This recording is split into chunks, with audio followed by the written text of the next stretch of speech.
I'm here with Dr. Judith Reisman, a professor of research at Liberty University, author, international speaker, and advocate for child rights, and most recently, a guest in Montreal for the Quebec Catholic Parents Association to speak about the Kinsey Institute within the scope of our fight against the new Quebec sex ed course. So, welcome, Dr. Reisman. Thank you very much. I'm happy to be here. Well, we're really glad to have you. I'd like to do a short interview with you about pornography. And I think maybe we should start with an easy question. Okay. You're against soft porn. Why? What's wrong with soft porn? Well, soft porn, as I wrote in my book, soft porn plays hardball, Okay, soft porn was never soft. It was always an advocacy magazine, starting with Playboy. Playboy was a pornography advocacy magazine. We knew that it would result in child pornography because Playboy started out using child pornography. And I tried to explain that to people, but it was done very cleverly through cartoons at first. But now, of course, in our country, in the United States, we recognize cartoons as, if they're with children and adults in a sex scene, we recognize that as child pornography, and people get arrested for that. Well, when I wrote about it, I said these cartoons are child pornography, and people didn't understand that still. So the cartoons began the use of children in sex scenes, and it evolved in Playboy. I was talking about the only pornography at the time. It evolved into photographs, for example, of Brooke Shields and other actresses, ages 13, 14, nude, and very graphically displayed. So they were on their way. Okay, but so a problem was solved. It was recognized that there was children involved. So that's been criminalized.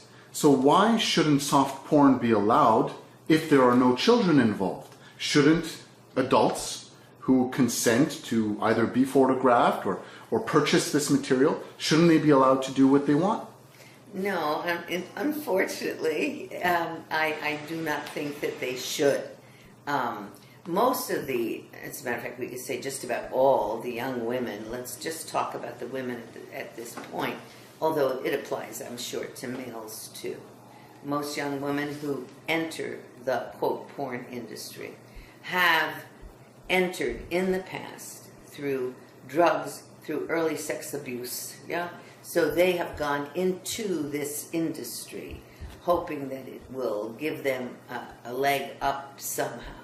But it always drugs, and today, always drugs, alcohol, serious drugs, serious abuse takes place for these young women and the men too, young men too.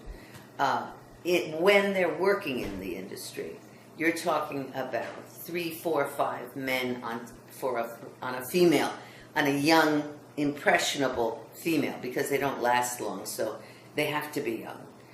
You're talking about I cannot go into what they do, but vile, horrible things to this young woman. This is not love. This is not soft. There's nothing soft about it. And they end up dropping out very quickly, becoming addicts, falling off the trail. These are terrible experiences for these young women. Okay, well, that's horrible for the people who participate in the industry. But from the perspective of a consumer, there are couples who view pornography, who play things out, who use it to get aroused, and who generally have or say they have good experiences. Yeah. Why is that wrong? Yes. Yes, it's quite wrong. Why?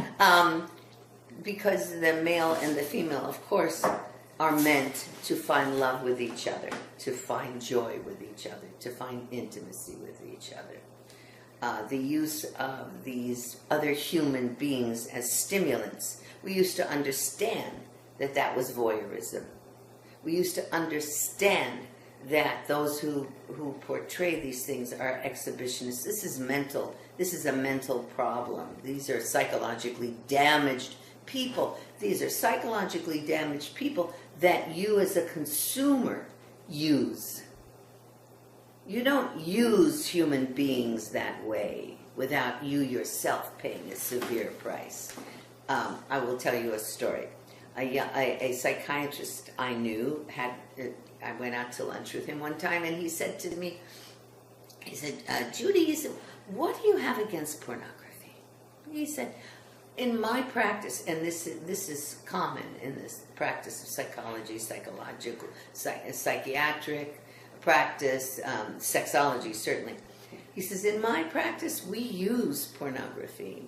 We a couple comes to us and they have a problem in intimacy and in their ability to have relations, and so we give them pornography, show them soft porn, lovely pornography. He said, this was a long time ago, and he said, and it's good, it helps them. So I said, oh, that's really interesting. Okay, I said, and what have your long-term studies shown for these couples that come to you with trouble?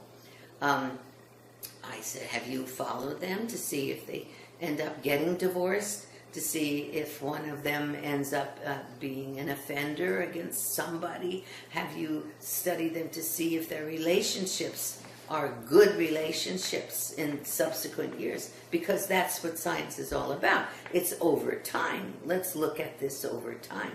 So he said, well, no, he said, but I know that the couples that we show them are loving couples, loving married couples. This gives you some idea of the knowledge behind all this so-called help.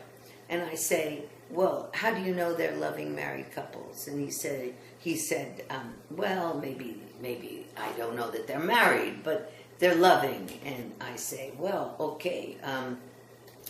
So are you in pornography? Do you do pornography with your wife? At which he blanched and said, no, of course not. I don't do it with my wife. So I said, well, why not? If it's so loving, why don't you as a psychiatrist demonstrate for everybody else, the joy and the pleasure of that sort of behavior with your own wife? No, he would not expose his wife. Well, you don't want to expose your loved one. Yeah, first of all, you're putting that person at risk, at massive risk. And everybody who watches it has to know these people who are performing, the young women who are performing, are massively at risk. The girls who used to appear in Playboy and Penthouse, I've interviewed them. I mean, after they have appeared, okay, they not only are viewed differently by their own family members, they are at risk. They are getting horrible phone calls, threatening, wanting to come over and rape, because people, when they view them, assume that if they do this here, they can do this for me, for him, for anybody. So these are young women who have followed up those experiences with egregious lives, despite what you read in their PR pieces in Playboy.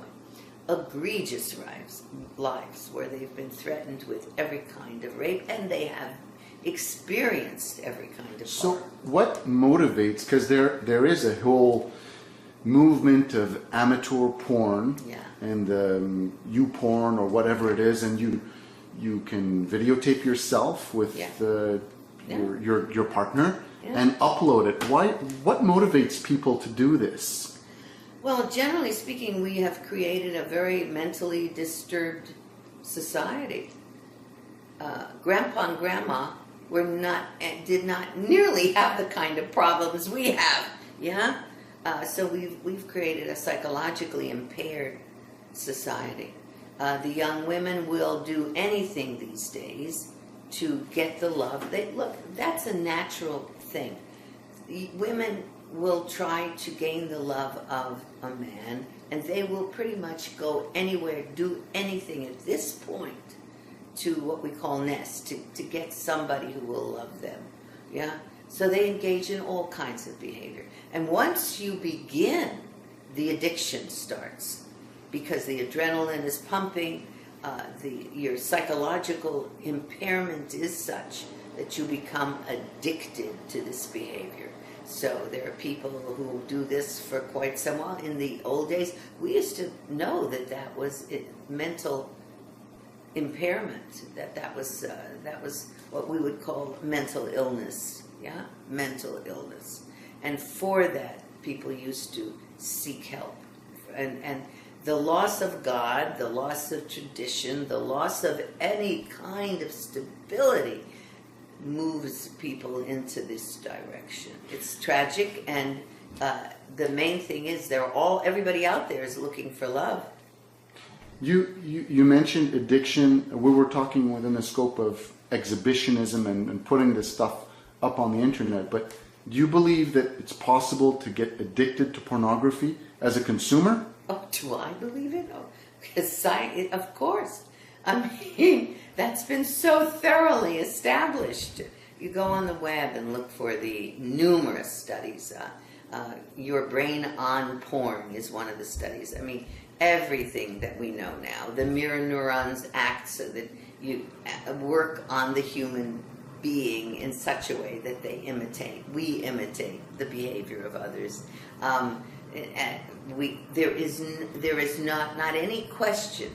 And the fact that pornography began as cutesy pie little girly pictures and cutesy pie cartoons, and has disintegrated now into massive adult abuse of children, babies, infants. Are you kidding? So we started, and every kind of disease in the world, is associated with pornography. The ones who perform, the ones who interact.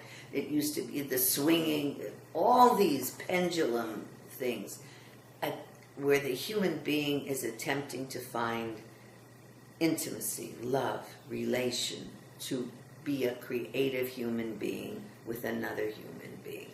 And they will never find it so long as they are using pornography. Never. I guarantee it. Anybody out there who thinks they're going to be able to find peace and intimacy through any kind of pornographic association, you will not. You will fail, you will fail, you will fail. You blame yourself, you blame the other person, you blame your children if there are children, but you will fail. Is it, after consuming pornography, have there been any studies about erectile dysfunction? Oh. Is it true that it is harder to have an erection after consuming porn? Yes, indeed. There is. I wish I could think of the name of it now, but you can find it on the web. There's a thing called NoFap. You have to understand, pornography always will be associated with masturbation. Masturbation and pornography go together. It's just a song. Anyway, there used to be a song about just, things that go together. Love and marriage. Love and marriage go together like a horse and carriage. Yeah. Father said to mother, how's it? You can't have one without the other. Yes, well, masturbation and pornography go together like a horse and carriage. Right. Yeah, and you can't have one without the t'other. Anyway, so the same thing is true of erectile dysfunction, which is a clinically nice term for saying impotence. And it used to be in the 1950 something, 60, reports were coming out that for the first time, men were having problems, with potency. No, it was about 1960s. Okay, so there's been a lot of research. So there's a NoFap website. What does this mean? What is FAP? FAP is masturbation. NoFap website. Okay, so we have thousands and thousands. Not we. It's they have a recovery groups that use this. With thousands and thousands and thousands of boys, because they're starting with pornography when they're about 9, 10 years old. You know, they're getting it, and girls, boys and girls, and men and women who write in regularly and say, "Okay, I stopped masturbating for 2 weeks, and my brain fog is gone. I didn't know I had a brain fog. My my interest in girls has gone up, or I can maybe, and then 6 months, I'm functioning. The guy can function. There is not any question at all. There's been enough work done, but the pornography industry is massively strong, and the pharmaceutical industry is massively strong. So most of this information is kept from the public. When guys are having problems with, quote, erectile dysfunction, which is impotency, they are, okay, what is potency? Potency is with your own power. Potency means with your own power. Impotency means you need something else, somebody else, some picture, something to have power. So you're not working with your own power as a male, yeah? You are using something to give you that power. So the definition is clear. You are impotent. If you need pornography, you're impotent to be aroused. And it will not maintain itself. You're going to end up with less and less ability and needing stronger and stronger material, or more and more females, kind of thing. Yeah. What does do you know what this word FAP means? Where it comes from? It refers to the masturbation. Okay. Yeah. I heard it's related to the sound. Oh yes, that's right. You're right. It is. Yeah. It's the sound that a guy makes when he's engaged in masturbation. Fap. So yeah, and what they say is you have to reboot. This is all young techie talk. So rebooting means stop masturbating. Yeah. How long does it take for a young man to become functional again, to lose the brain fog, to be interested in women again, natural women in real life? To be able to get an erection again. Has there been any studies to your knowledge? I don't know about how long. We know from all these guys who have, and by the way, this is from France, from England, from China, from Yugoslavia, it's from the United States, it's from all over the world these guys write it. And women. Yeah. Well, it depends. It depends then on how young the person was when they started. And the older people, if you started when you're older nowadays, there aren't that many that answer that requirement. But if you started when you were older, then it's less time. Okay. But when somebody has started when they were, say, viewing this stuff when they were 9, and now they're 20 or they're 18 or something, yeah, it's much harder. And they fall. They say they fall off. And then they have to reboot again. Yeah. So it's a serious problem, and it's not one people read about because it is too profitable to keep it going. We were speaking the other day about an actor called James Dean, a porn actor. Oh yeah. Who had said that he wanted to set up a paywall on porn sites with credit cards, so that underage children could not have access to porn online. Why would he need to say this? Okay, the pornography industry, like the tobacco industry, like any industry of that kind, yeah, the tobacco industry had to create impetus for children to smoke. The sooner you get a child to smoke, the longer you'll have him, and he'll be an addict. Huh? The same thing with the pornography industry. The sooner you get a child to key into pornography, and much of it is to seduce the child, yeah? Oh, there are cartoon things that lead the child into the pornographic websites. There are all sorts of techniques. Like Bart Simpson and his mother, or the Jetsons family together. Yeah, doing sex things, yeah. And a child, you know, they don't, they're curious. Yeah, they're curious. So they push a button, and not only that, but so many websites like we used to have in the United States till they shut it down. The White House, a kid is doing research, so he goes into a website, and looks up the White House. He gets pornography. Yeah. Same thing with a whole slew of, and in the schools now in the U.S., and probably here to some extent, child is doing research in their classroom, on the web. The research resources take that child into hardcore pornography, as research, yeah? We had recently in the newspaper some Quebec groups and Canadian groups wanted to make an online sex education course to respond to the online sex ed course that the porn companies were putting, and which led to their porn eventually. Yeah. Do you think that online courses for sex ed would be a good response to the porn industry?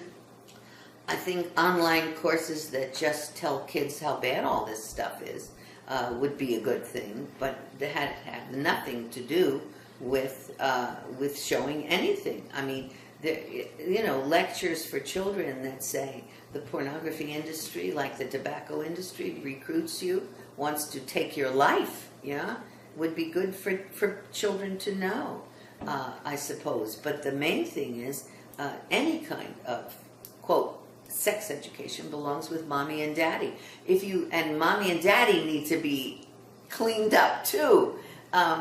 Because the data are very clear. Pre-sex education, there were our venereal disease rate, our abortion rate, pregnancy rate for children, every kind of measure, every measurable kind of sexual problems, sexual crimes, rape, and so on, were, bottom line, mother and father were raising their kids for the most part to say, no, there are things you don't do, there are things you don't say, this isn't moral, let's talk about this when you get older, these things. Because you cannot overstimulate the child. The child is not prepared to receive any kind of stimulation beyond their capacity to understand it. So let's talk about parents and education, since we're on that subject now. You said earlier that children as young as 10 years old, or maybe even younger, are already watching porn. The whole reason why Quebec wants to bring this, their pretext for bringing this sex ed course is because kids are having sex, it's a fact, and they're also watching porn as soon as they get a smartphone. So this is a reality. The state, from the state's perspective, it can't force kids not to have smartphones, and it's not going to go into the lives of everybody and tell people what to do. So isn't it justified in wanting to educate children because they're doing these things anyway? It absolutely is unjustified to interfere with sexual information at all, but the state doesn't have a role. The state has a role to eliminate this material from all avenues, from magazines, from video, from your high-speed web, and so forth. That is the obligation of the state to eliminate any kind of material like this completely. Now, people say, oh, free speech. No, I'm sorry. We know the data are very clear that these things are extremely destructive to children, extremely destructive to adults, extremely destructive to the state, because we cannot maintain marriages, and without marriages that are maintained, you cannot maintain the state. We supply the ability of the state to maintain itself. But what about all these parents who are, I don't want to say delinquents, but delinquent in their obligations toward their children, who do not educate their children? How are those children going to get educated? It's a huge problem, but we have got to get the information about the harm of this material to the public. Now, that is difficult enough because the mass media is completely controlled, and internet is full of fraud and so on. Okay, so I mean, there's not a simple answer. We allowed this to happen on our watch over time. Yeah, it's been going on for 70 years since Alfred Kinsey first dropped his fraudulent bomb about children being sexual from birth and all of us doing these fun things and never paying a price. Since 1948, 1950, this has been going. This has been worked in our societies, in all of our societies. It's not going to be a simple process, but the public has to understand it has to be stopped. It must be stopped. It's taking too heavy a price for what? What does pornography give anybody? What does it give us? What does it give the state? What does it give the government? What does it give the family? Nothing. Nothing except false gods, false idols. We can have only one idol. Yeah. And you know that if you have pornography, you're blocked from having God. Most people, I don't know about most, but God is not involved with the state in this country. There is this notion of separation in church and state. Why would this be an argument for the state? I mean, the state doesn't want you to have a God, or doesn't want you or to have one or to not have one. It doesn't have a position. No, it's not for the state, it's for the individual. For the individual. If they want connection with something higher than themselves. But as far as the argument for the state is concerned, the state, the government, the taxpayers, the state is us. We the people. Yeah? And we are being destroyed. Absolutely destroyed. And this pornography in connection with this mass income it provides to pharmaceuticals and to evil people, to putting evil people in places of power, political places of power, judges. Why would pornography contribute to putting people in places of power? Because they want to continue having their income flow, their income stream. For example, when I have helped several women, and there are men also in this position, who are losing their children to a pornography-addicted parent. Yeah, and you go to the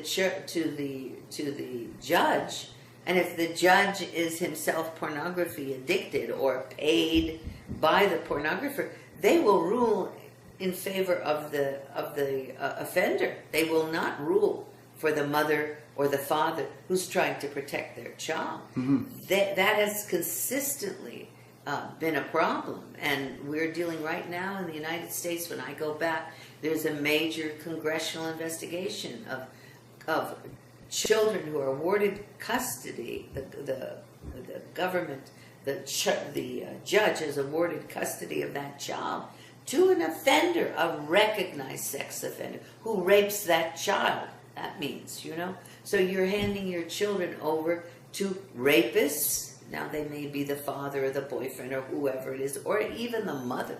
Yeah. But this is the corruption that we deal with now. And it's in every position at the university level. There's a research out by Dr. Lori Handrahan, Hadrahan. I recommend people go on her website and look at the research that she has been releasing about the number of professors, the number of leaders of the community, law enforcement, and so on, that have been arrested and convicted for child rape pornography, because child pornography is never just pornography, it is abuse of a child. So we have the interest now is no longer in pornography. Well, the pornography is not what it was 20 years ago, Are you saying that pornography leads to child pornography? Oh, indeed. Of course it does. Why would pornography lead to child pornography? Because the heightened arousal that you're getting from pornography, which people get from pornography, it's adrenaline, it's norepinephrine, which is similar, and cortisol, which is based on anxiety. Yeah. Okay. So the high arousal that the person gets from pornography, isn't going to be enough after a while. The arousal is not high enough anymore. Oh. You've seen something, and now you've seen it. Novelty is the basis of pornography, and you've seen that male and that female copulating, or maybe just the female, whatever. Then that's not arousing enough. I'm not aroused sufficiently anymore. So, and this happens to everybody. So then it drops. Well, you get 2 guys, with a girl maybe. Oh yeah, that's good. Okay, we got that. Click, click, click. We got that. Okay, now it's not so good anymore. Well, they get 5 guys with a girl. Okay. And that's not so arousing anymore. So it drops and it drops, and now a little sadism. We're into whips, we're into chains, Oh, that's not doing it anymore. Past the whips and the chains, and there are other things, beyond that. The proper ways that we have sex are no longer the only ways, so we're penetrating every aspect. And that's not, and we know that is what has happened. So little by little, then it goes to barely legal, which used to be, women dressed as little girls, Well, adult women, acting like little minors, girls, like minors. So they would have the hair bows and and all that sort of thing. So that's kind of got them, and from there it drops and it drops and. You're going to come down to children, and from children that he wanted to block to have that wall, so that there would be no ability to reach children. So it drops to children, and then from children it's dropped to infants, rapes of infants. That you go on Handrahan's site, and you will see the kind of violence to little babies, newborn babies. How significant? I'm sure these things exist, but do we have any statistics on the body of pornography? How much of it involves minors and infants? As a matter of fact, no.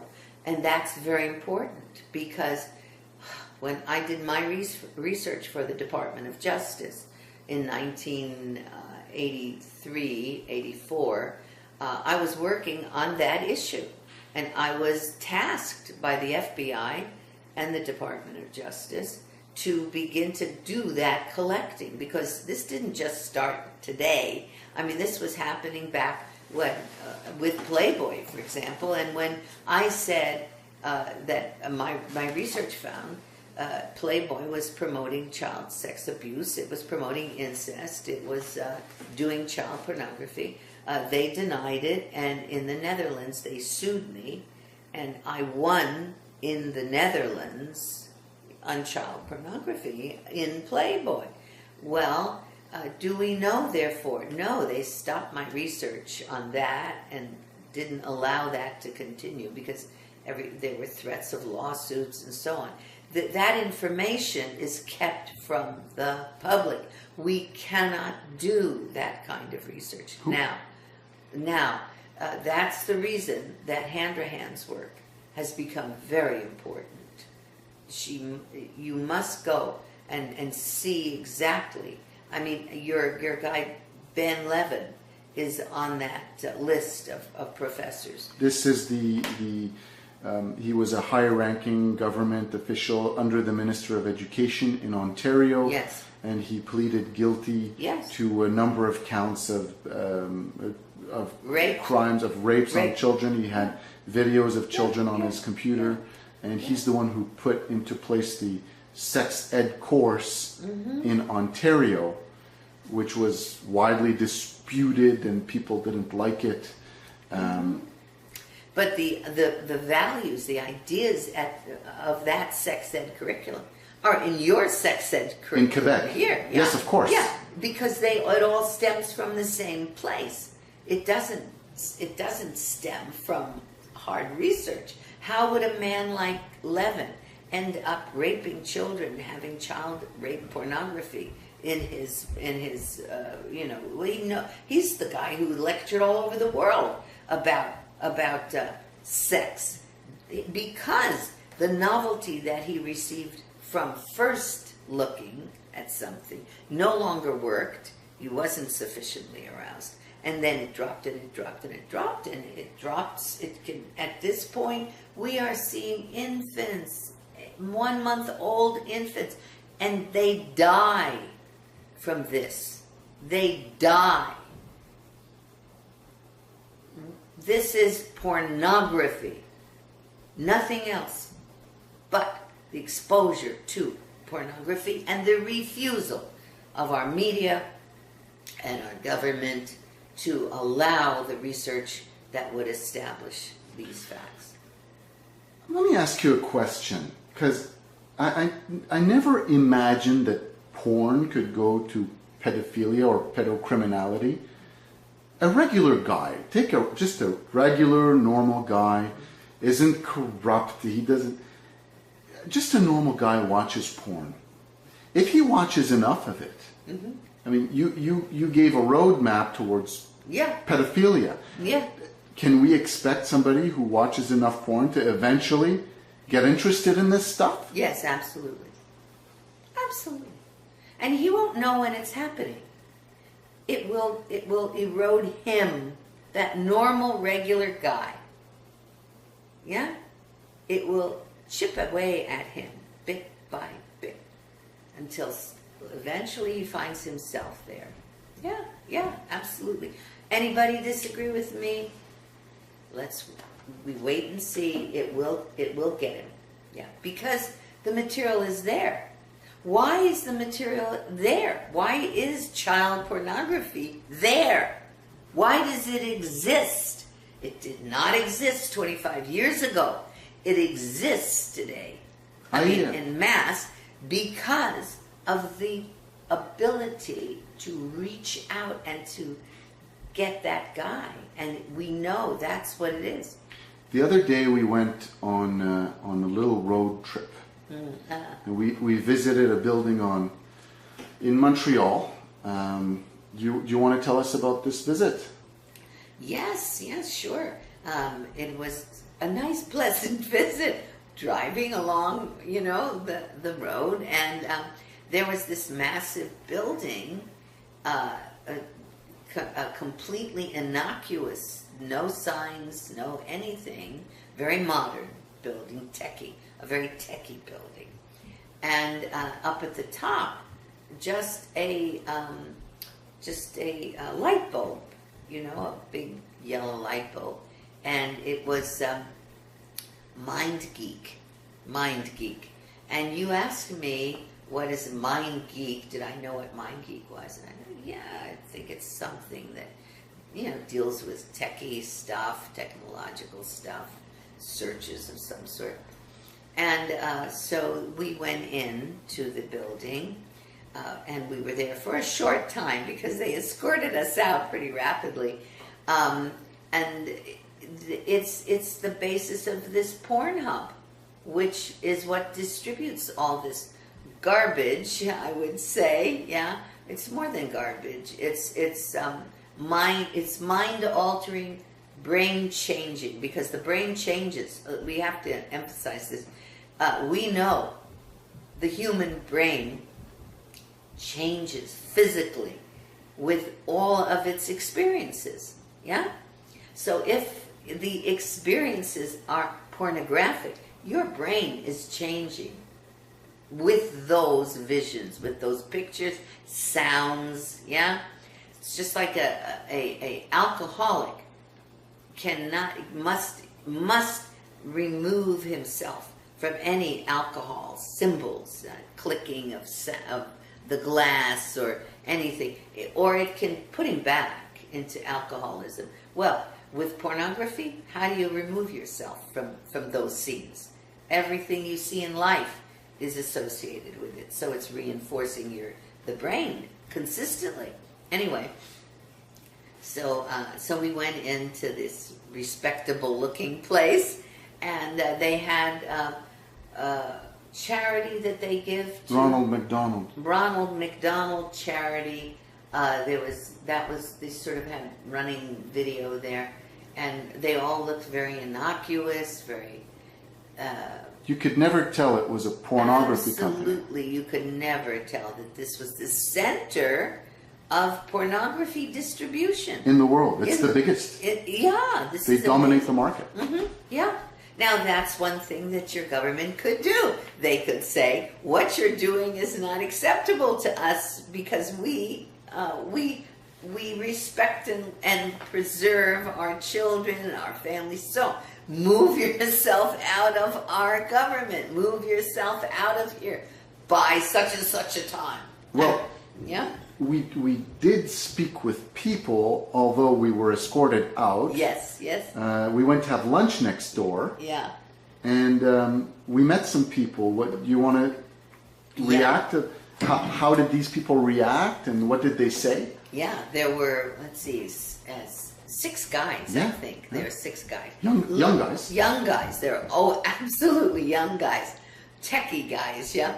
And they looked very nice, and they were sitting and chatting, and we were sitting on the table next to them, and I was with my colleague, and so we turned, to them and just asked them a little bit about what Mind Geek was, and, and we explained that I do research on pornography, and we were curious. Well, these poor guys, my heart went out to them because they felt they first of all, they went silent. I mean, this was not a group of guys that, they were fearful, they were embarrassed, they were, as though little kids caught with their hand in the cookie jar. Mom and Dad had come by and said, "What are you doing?" Yeah. And you just asked if they work at Mind Geek. Yeah, just ask that, and they immediately went into protective mode. Well, I do accounting. We do not. And when they left, we didn't attack them. We were they got saved by the waiter who brought their lunch, and they turned around, and they were hushed for the rest of. Yeah. Whereas they had been talking and having a great time. They got hushed. Yeah, that's putting it mildly. And when they left, we said bye, and they turned around and they all kind of, in a collective, give us a chance. Oh, give it a chance. It's a great company. Yeah. Give it a chance. It's a great company. Wow. So, We had, I had discussions with friends about this company before. 'Cause I know people who work there. Yeah. It's a really big company. It's like ooh, huge. Montreal's best kept secret. Yeah. And I had a conversation. So why such a secret? Yeah. They don't advertise that they're in Yeah. porn. Yeah. They say they do search engine optimization, but I know they do film editing. You know, we know people who edit gay porn in there. There's all kinds of things going on. And I visited, to go back to our original subject, I visited the website to prove to my friend that there is incest on this website. Yes. Oh, that's another very important. And I said, no, there's no incest. And so I sent him some screenshots, and there's the mother-in-law with her son-in-law, the brother-in-law with the sister-in-law. Yeah. Why would a porn company bring these themes? Isn't porn good enough? Why bring in incest to the mix? Because incest increases their level of shame and fear. The higher your level of shame and fear, which is all related to arousal, shame and fear, the higher that goes, and mixed with the genitals, with something sexual, the higher your ability to be sexually aroused. When you plug, which by the way, Playboy did a lot of incest. When you plug in the rapes of your own children, the idea that you're raping children, not just children, not even the neighbor's child, but your own, there is nothing that is going to shock your system and cause more, quote, arousal, but that arousal isn't sexual. People don't understand that.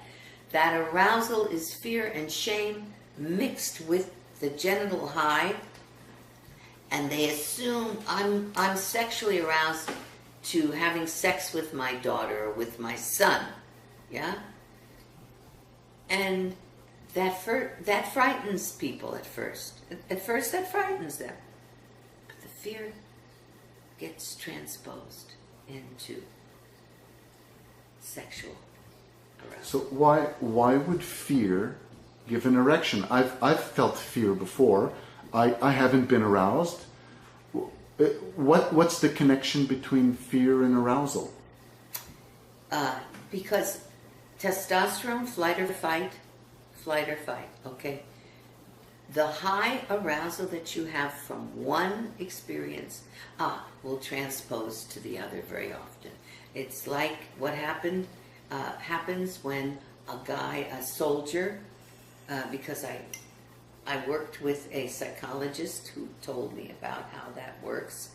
A soldier sees his buddy blown up right next to him, and he has an erection, and it, and responds with ejaculation perhaps, and he thinks that he's the most horrible, perverted person in the world. Why? Why does that happen? They bring that trauma to a psychologist, and my psychologist friend told me, he said, they come to me so traumatized from that experience, and I have to explain to them, no, you're not a sex pervert. That's just a physiological response. Is this a military psychologist? Yeah. Which army is that? Israeli army. Israeli army. Yeah. Has this been documented? I don't know that it's been officially documented. We know that when you when somebody is hung, that the same process takes place in certain cases, which is one of the reasons they stopped doing hangings, public hangings.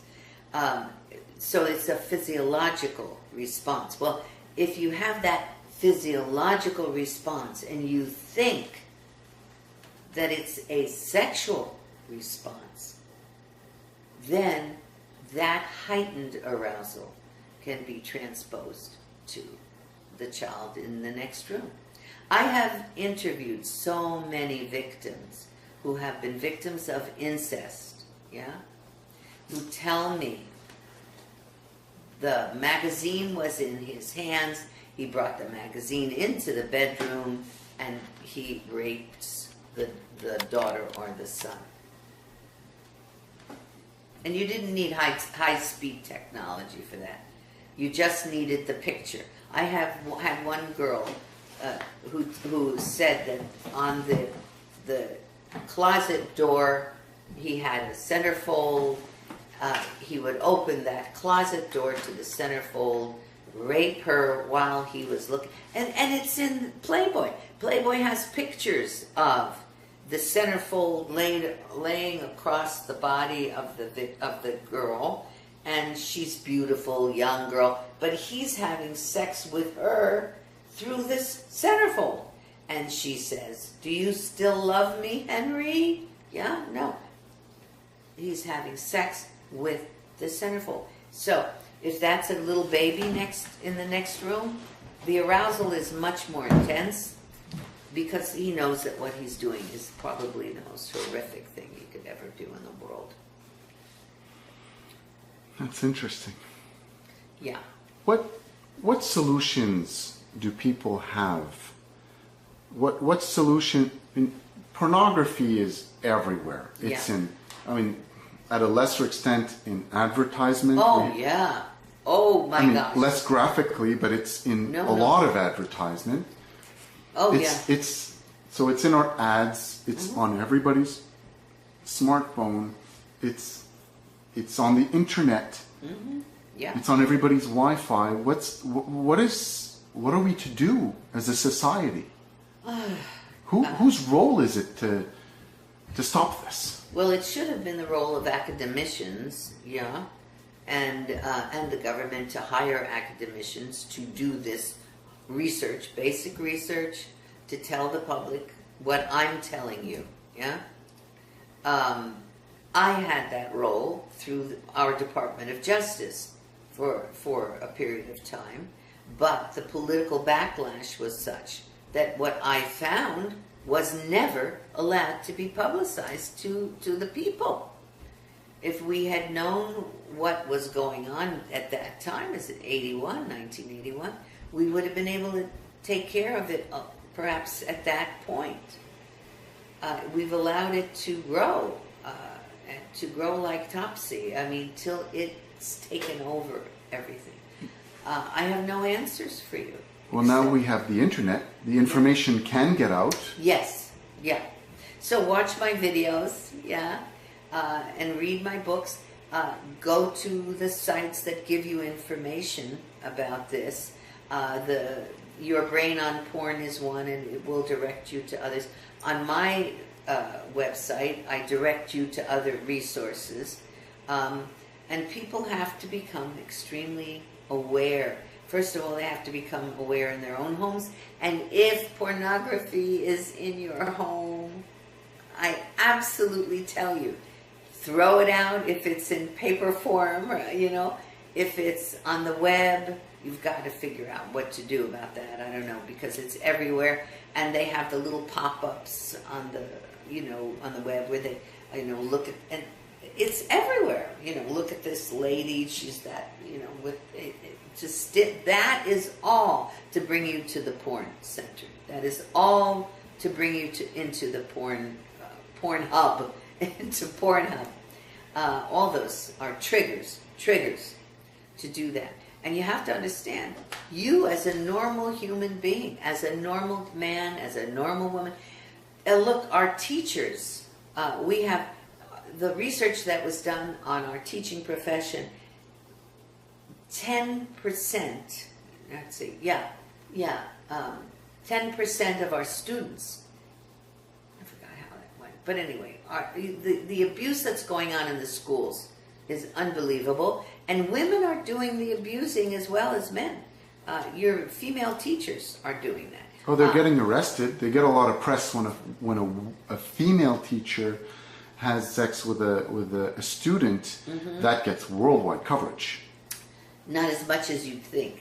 We have many, many more than the ones that you read about. The ones you read about are probably the very beautiful. Yeah, the hot ones. Yeah, the hot ones. Yeah, and everybody comments under those articles and say, "Oh, I wish I was a student in that school." Right. And that woman probably has 3 children. She's married and she has children. And when you make those comments, think about those children, who are reading about their mother who has been arrested. Yeah. So, and the majority of our sex offenses are taking place in the schools. We have a huge problem with this, the abuse of the children in the schools by teachers, coaches, and so on. You mentioned a statistic to me once. Because I want to get into one last subject, which is religion. You said something to me about a ratio per capita about sex offenders within the church and within education. 10 to 1, right. In education in the United States, anyway. And fortunately, we had some research on that coming out of one of the universities, which was confirmed. 10 to 1 with the priests. 10 for every priest abuser, we have 10 teachers, or it's people in the education profession. There's a site for that. It's called Sesame, SESAME, Sesame, and you add sex abuse, and you'll read all of the research that's out there now on teacher abusers, on educator abusers. Because this is a site for that education abuse, Is it easier to become a teacher than a priest, or to have access to children? Oh, absolutely. I mean, my goodness, you don't have to go through any kind of difficulties to, you have to do a lot more to be a priest than you have to do to be a teacher. And not only that, but you get this massive influx of children. You have thousands of children you can deal with, And and it's a serious problem, and that's also with the female teachers as well, and the married female teachers as well as the male teachers. Yeah. Well, you were invited by a Catholic Parents Association. Do you see us fighting to protect our children, to protect our education, but really it's to protect our children. Do you think or from what you see, is anybody else taking up this fight? We are motivated by our way of life and our view of the world and our Christian beliefs, but is there anybody else doing what we do? At this point, I would say no organized effort. It does more than the organized Catholic movement, and their Life Site News on the web offers a lot of information pretty regularly about what's being done to protect the children from all these various crimes.